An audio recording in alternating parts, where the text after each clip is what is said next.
সেই গাড়িগুলো। প্রশাসনেরও কোনো সত্যি মানে ছিল না কোনো জায়গাতে রাখার জন্য, এবং তার সাথে ওপারে ব্রিজের ওপারে কিছু পাবলিকও তাদের ভেহিকেল পার্কিং করে চলে যেত।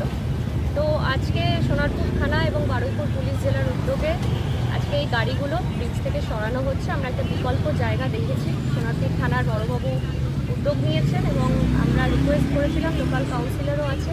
আজকে প্রশাসনের সহযোগিতা এবং উদ্যোগে এই ব্রিজকে আমরা ক্লিয়ার করতে পারছি, এবং আগামী দিনে আমি আপনাদের মাধ্যমে সাধারণ মানুষকেও বলতে চাই যে আপনারা যারা ভুলবশত হোক না জেনে হোক ব্রিজের ওপারে কিছু প্রাইভেট ভেহিকেল আপনারা পার্কিং করতে, সেগুলো দয়া করে আর করবেন না। আমরা ব্রিজটাকে পুরোপুরি ক্লিয়ার রাখতে চাই মানুষের স্বার্থে। যেটা মানুষই জানিয়েছে, তাদের যাতায়াতের সমস্যা হয়, জ্যাম হয়ে যায়, বা ব্রিজে এত গাড়ি থাকলে অ্যাক্সিডেন্ট হওয়ার চান্স থাকে। সেই জন্য আমরা ব্রিজটাকে পুরো ক্লিয়ার করছি। আগামী 2-3 দিনের মধ্যে আসার আগে এই কাজটা পুরো শেষ হয়ে যাবে। সোনারপুর মোড় জুড়ে একটা তীব্র যানজট হয় মাঝে মধ্যেই, তার জন্য কি কোনো উদ্যোগ নেবেন? অবশ্যই উদ্যোগ তো নেওয়া হচ্ছে। পরের পর মানুষের যেরকমভাবে সমস্যার কথা শুনছি, আমরা সেভাবে উদ্যোগ নিচ্ছি, এবং সোনারপুর থানা, বারুইপুর ট্রাফিক, সোনারপুর ট্রাফিক খুবই সবসময় চেষ্টা করে যানবাহন ঠিকঠাক রেখে মানুষের যাতে সমস্যা না হয়।